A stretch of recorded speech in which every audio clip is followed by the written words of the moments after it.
কেমন আছো তোমরা? আশা করছি তোমরা সবাই ভালো আছো, সুস্থ আছো।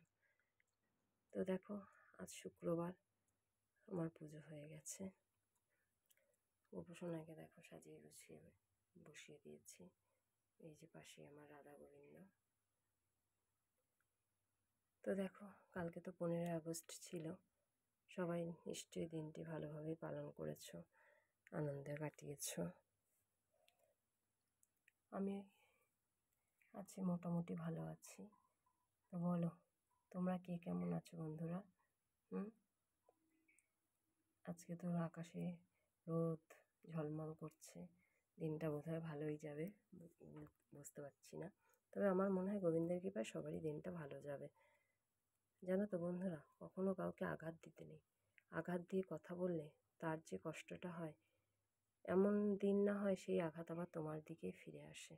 তাই কখনোই কাউকে আঘাত দিয়ে কোনো কিছু করতে নেই। আর তারপরেও বড় কথা হচ্ছে যে দেখো, আমার জীবন আমি কিভাবে চালিত করব সেটা সম্পূর্ণ আমার ব্যাপার। তাতে কেউ যদি ইন্টারফেয়ার করে সত্যি বিরক্তি বোধ হয়।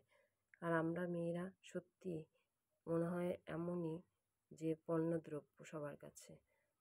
ভালো লাগলে তুলে নেয়, ভালো না লাগলে ছুঁড়ে ফেলে। কিন্তু এইগুলো তো ঠিক না, না? যাই হোক, কিছু বলার নেই এই নিয়ে।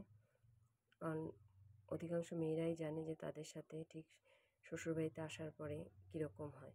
সবথেকে ঢপবাজ কথা হচ্ছে একটাই, ছেলের বাড়ির থেকে যখন মেয়েকে দেখতে যায় সবথেকে বড় কথা বলে যে ঢপবাজের কথা, যে আপনার মেয়ে আমার বাড়িতে আমার মেয়ের মতো হয়ে থাকবে।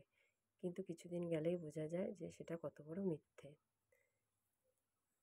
তাই বলছি বন্ধুরা, সত্যি মেয়েদের জীবন সত্যিই কষ্টের।